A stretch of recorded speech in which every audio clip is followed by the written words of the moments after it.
ঠাকুর,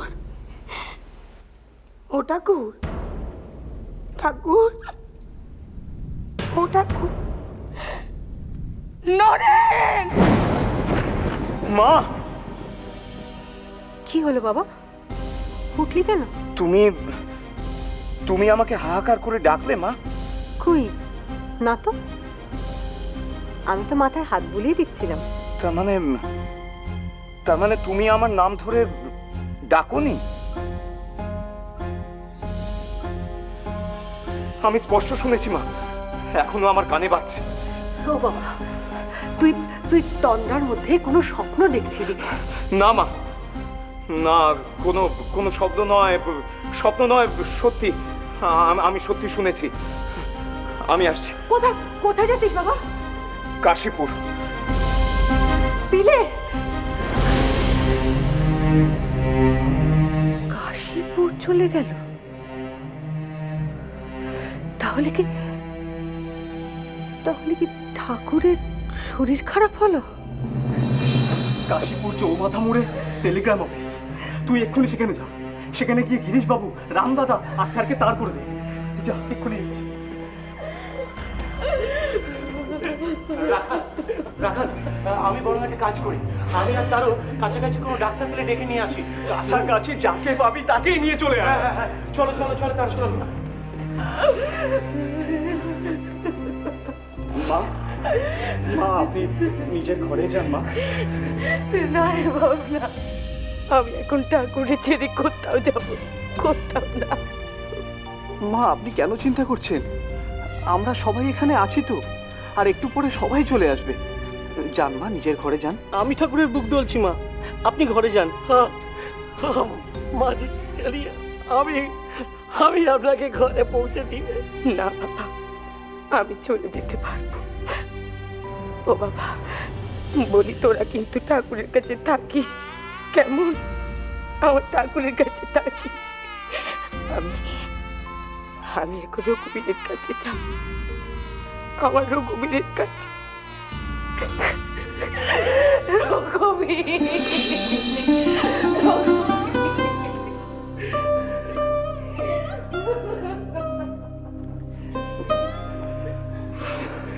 হঠাৎ করে কি হলো? খাবারটা খাবার পরেই ঠাকুর সব বমি করে দেয়। মায়ের চিৎকার শুনে আমি উপরে ছুটে চলে আসি। লাটু দাদাও মায়ের চিৎকার শুনে চলে আসে। আমি ঘরে ঢুকে দেখি মাঝি ঠাকুর দিকে নিয়ে হাহাকার করছে। হ্যাঁ, আর ঘরের মধ্যে বমি ছিল। তারপরে ঠাকুরজির ও শ্বাসকষ্ট শুরু হয়ে গেল। নরেনের কাল জন্মদিন ছিল, তাই ও বাড়িতে গেছে। না হলে গোয়াবাগান থেকে ডাক্তার সরকারকে ও ঠিক ধরে আনতো, কারণ ডাক্তার সরকারের চেম্বার গিরিশবাবু, নরেন আর স্যার ছাড়া কেউ জানেন না। তুমি ভেবো না রাখাল, তারকা শশী যদি কোনো ডাক্তারকে হাতের কাছে পায় এক্ষুনি নিয়ে আসবে। যতক্ষণ না এখানে কোনো ডাক্তার আসে ততক্ষণ।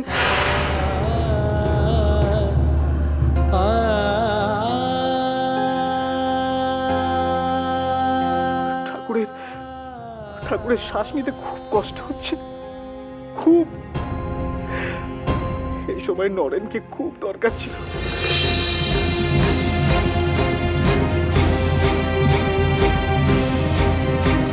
ঠাকুরের ব্যাধির প্রকোপ হঠাৎ করে বেড়ে যাওয়াতে তার পেয়ে ছুটে আসে রামদত্ত, মনমোহন, মাস্টারমশাই, গিরিশ ঘোষ প্রমুখ গৃহী ভক্তরা।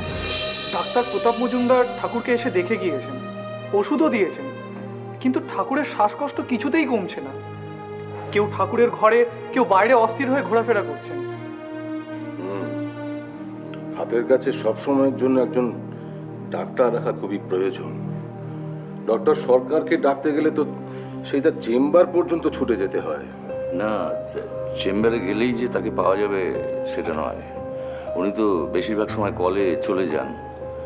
চেম্বারে অপেক্ষা করে বসে থাকতে হবে কতক্ষণে তিনি আবার চেম্বারে আসবেন। এভাবে তো অসুবিধে। হ্যাঁ, তা তো বটে। অন্য একটা উপায় বের করতে হবে। আচ্ছা, এই বাগবাজারে নবীন পালকে যদি সব সময়ের জন্য, মানে যখনই ডাকবো তখনই পাওয়া যাবে, এমন ব্যবস্থা যদি করা যায়। ঠাকুর বলরাম বাবুর বাড়িতে থাকাকালীন উনি দেখে গিয়েছিলেন। আমি আসলে ভাবছি অন্য কিছু। অন্য কিছু? কি গিরিশবাবু? ডাক্তার রাজেন্দ্রলাল দত্ত।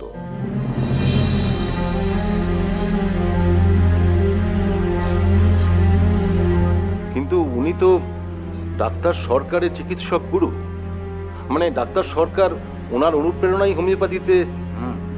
কিন্তু গুরু শিষ্যের মধ্যে বিবাদ আছে বলে শুনেছি। তা আছে বই কি, তবে ডাক্তার হিসেবে তো রাজেন ডাক্তারের কোনো তুলনা নেই। এখন বৃদ্ধ হয়েছেন, তাই সেরকম আর রুগী দেখতে চান না উনি। আমার ভাই অতুলকে উনি খুব স্নেহ করেন। আপনাদের সকলের মত থাকলে অতুলকে আমি তার কাছে পাঠাতে পারি। দেখুন, ঠাকুরকে ভালো করার জন্য যা যা করা দরকার সবই আমাদের করতে হবে গিরিশবাবু। না, কিন্তু ডক্টর সরকারকে না জানিয়ে রাজেন ডাক্তারকে কল করলে উনি আবার বেঁকে বসবেন না তো? বেঁকে যে বসবেন না এমন কোনো গ্যারেন্টি নেই। তবে এই রাজেন ডাক্তারের কাছেই কিন্তু ডাক্তার মহেন্দ্রলাল সরকারের হাতে খড়ি এই হোমিওপ্যাথিতে। তার আগে অ্যালোপ্যাথি ছাড়া অন্য কোনো চিকিৎসা ব্যবস্থাকে তো উনি পাত্তাই দিতেন না। হোমিওপ্যাথি ব্যবস্থাকে বলতেন আন্দাজে ঢিল ছোড়া, আর ডাক্তার রাজেন্দ্রলাল দত্তকে বলতেন হাতুড়ে ডাক্তার। তবে গুরু বলে মানলেন কি করে? তালতলার বিখ্যাত ধনী ও বনেদি দত্ত পরিবারের মানুষ তিনি। গ্রিক এবং হিব্রু সহ অনেকগুলো ভাষা জানতেন। তার মতে গরিব মানুষদের জন্য আদর্শ চিকিৎসা ব্যবস্থা হলো এই হোমিওপ্যাথি। কোনো গরিব দরিদ্র মানুষের কাছ থেকে একটা পয়সা ফিস নেননি কোনোদিন। আমাদের বিদ্যাসাগর মশাই তো তার কাছে চিকিৎসা করান। হ্যাঁ, তারপর থেকেই তো বিদ্যাসাগর মশাই হোমিওপ্যাথির ভক্ত হয়ে গেলেন রাজেন ডাক্তারের দৌলতে। রাজা রাধাকান্ত দেব বাহাদুরের পায়ে গ্যাংগ্রিন ছাড়িয়ে দিয়েছিলেন রাজেন ডাক্তার।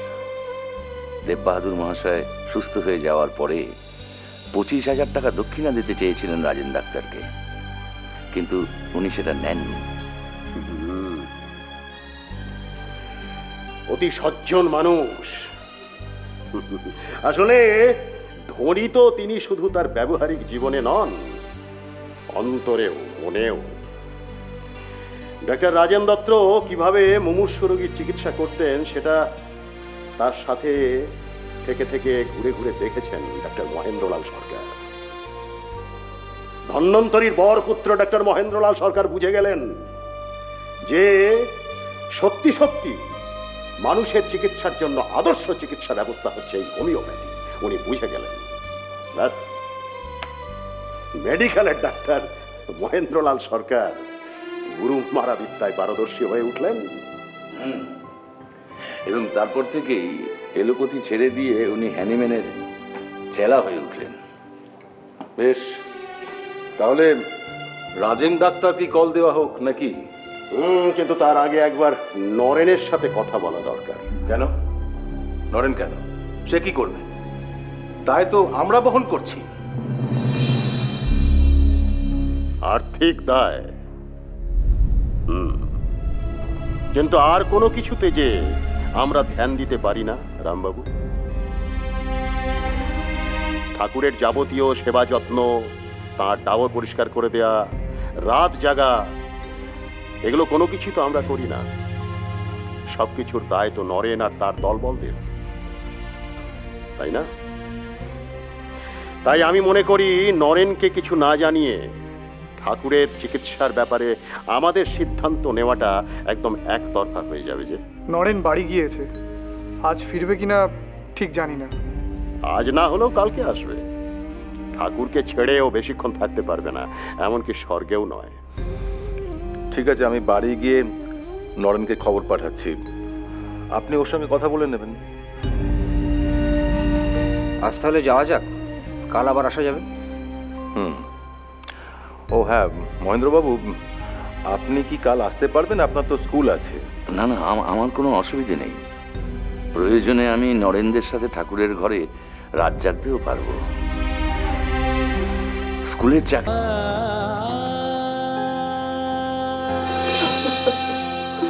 আমাদের গেরুয়া দেওয়ার জন্য কি ঠাকুর প্রাণটা ধরে রেখেছিলেন। আজ অভিন কি হচ্ছে নাকি?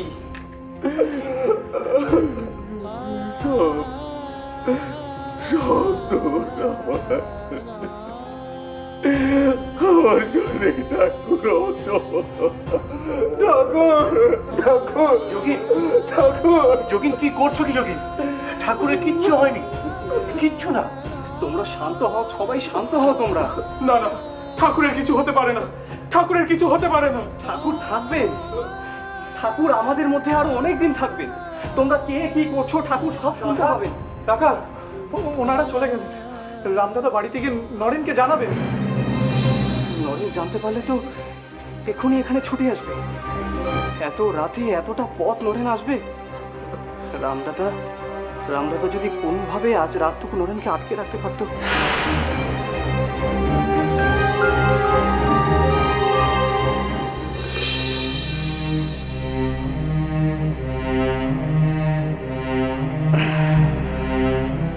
ঠাকুর ঠাকুর ঠাকুর হয়তো সমাধিতে আছেন।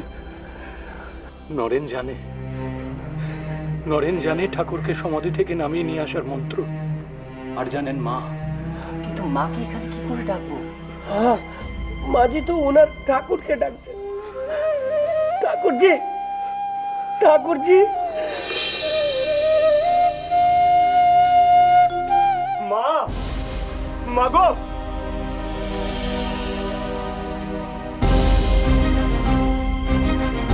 নরেন, ও বাপ, তুই এসেছিস বাপ? আপনি আমাকে ডাকলেন কেন মা? কি হয়েছে? ও বাবা, তোর ঠাকুরের ঠাকুরের শরীর। ঠাকুরের শরীরটা? দুপুর থেকে আমার পুরো শ্বাস নিতে বড় কষ্ট হচ্ছে নরেন। দুপুর বেলায় আমি যা খাই দিয়েছিল সবটা বমি করে উগড়ে দিলেন রে। তেনার শ্বাস নিতে খুব কষ্ট হচ্ছে রে বাপ। আমি আমি দিশেহারা হয়ে গিয়ে আমি তোরে ডাকছিলাম রে বাপ, তোরে ডাকছি। রামবাবুদের তার করেছিল, শরৎটা ডাক্তার দেখেছিল, সবাই নিয়েছিলেন। ডাক্তার দেখে কিচ্ছুটি করতে পারেনি বাপ। তোর ঠাকুর হয়তো হয়েছে আছে, গাড়ি চলছে অথচ জ্ঞান নেই। আমার এক্ষুনি রঘুবীরকে ডাকা ছাড়া আর কোনো উপায় ছিল না নরেন। ঠাকুর যেন আমার গুরুর জ্ঞান ফিরিয়ে দেয়, ঠাকুর যেন আমার গুরুর জ্ঞান ফিরিয়ে দেয়। জানি না নরেন আজ রাতটুকু কাটবে কিনা, আমি জানি না। হ্যাঁ রে বাপ, এখন আমাদের রঘুবীর ছাড়া কোনো গতি নেই, কোনো গতি নেই। তোমাদের কুলদেবতা রঘুবীর, তাই না লক্ষ্মী দিদি? খুড়োর ইষ্ট নাম।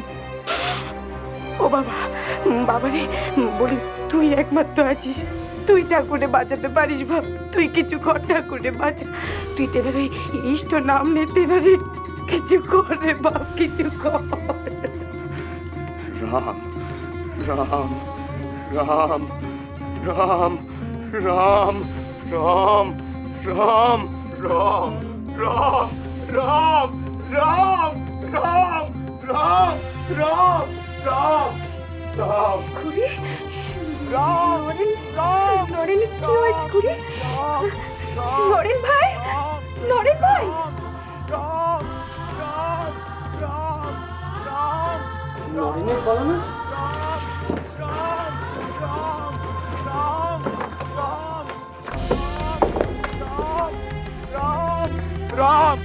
রাম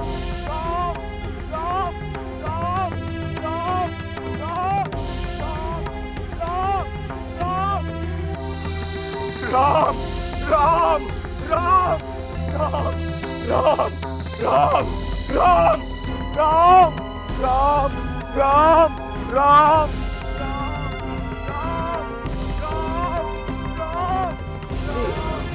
নরেনের গলা মনে হচ্ছে না? হ্যাঁ, মনে তো হচ্ছে তাই। কিন্তু ও বাইরে কি করছে? বাগানে মনে হয় কিছু করছে। চল তো গিয়ে দেখে আসি। চল চল চল চল। রাম রাম রাম রাম রাম রাম রাম রাম রাম রাম রাম রাম রাম রাম রাম রাম। ও খুড়ি, খুড়ি গো। ও লক্ষ্মী, তুই তো নরেনের পিছে পিছে সেখানে ছুটে গেলি। কি করছে রে সে সেখানে? অমন করে ছুটে কোথা গেল? ও খুড়ি, নরেনের কথা বলবো বলেই তো আমি এলুম। নরেন যে এখানে কোমরে গেরো বেঁধে গেল না, সে সোজা বাগানে চলে গেছে। বাগানে? হ্যাঁ গো খুড়ি, বাগানে চক্কর দিচ্ছে আর রাম নাম করছে। রাম নাম? ওই নাম তো তোর ঠাকুরের ইষ্ট নাম রে নক্ষী। হ্যাঁ গো খুড়ি, আমাদের বংশে কামারপুকুরে চাটুর্যেদের ইষ্টমন্ত। খুড়ি গো, সে যদি তুমি নরেন্দ্রে দেখতে, তার থেকে তাকানো যাচ্ছে না। চোখ দুটো ঠিকরে বেরোচ্ছে, সারা গা বয়ে ঘাম ঝরছে, আর গায়ে এত শক্তি মনে হচ্ছে যেন হনুমান ভর করেছে। হনুমান ভর করেছে মানে? রাম ভক্ত পবন পুত্র হনুমান। ও খুড়ি, আমি আসার সময় দেখলুম রাকাল, তারক, শশীরা সবাই দল বেঁধে সেখানে যাচ্ছে। ও খুড়ি, নরেন এরকম কেন করছে গো? আমার বড্ড ভয় করছে। ভয় পাসনি রে নক্ষী, ভয় পাসনি। ও যা করতে চাইছে ওরে করতে দে। হয়তো হয়তো ওর নাম জপি তোর খুড়োর জ্ঞান আসবে। কেউ ওরে বাধা না দিলেই ভালো, কেউ বাধা না দিলেই ভালো। রাম রাম রাম রাম রাম রাম রাম নরেন, রাম নরেন, রাম রাম রাম রাম নরেন তো কিছুতেই থামছে না। রাম রাম রাম রাম রাম রাম রাম রাম রাম রাম রাম রাম রাম রাম হরি বলতো নরেন তো কিছুতে থামছে না। এই চলো চলো আমরা সবাই মিলে ওকে ধরো। রাম রাম রাম রাম ধরো। রাম নরেন, রাম রাম রাম নরেন, রাম রাম রাম রাম রাম রাম রাম রাম।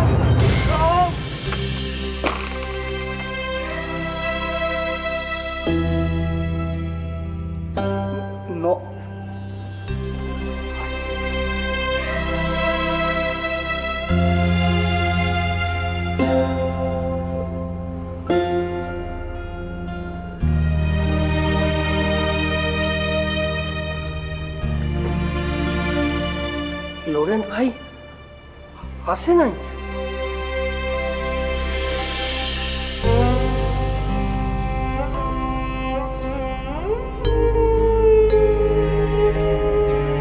ও খুড়ি, শুনছো? বলছিলুম কি, রাত বিরেতে আধারে ছুটছে, যদি কোনো বিপদ আপদ ঘটে। না, বলছিলুম কি, চারিদিকে এত জঙ্গল, ওর তো কোনো হুঁশ নাই, ও কোথায় পা ফেলছে। যদি সত্যি সত্যি কোনো বিপদ ঘটে। না রে মা, যার নামে আমার বেটা ওই বিপদের পথে পা দিয়েছে, ওই বিপদ ভঞ্জনী ওরে রক্ষে করে। দেখে দিস মা, ওই বিপদ ভঞ্জনী ওরে রক্ষে করে।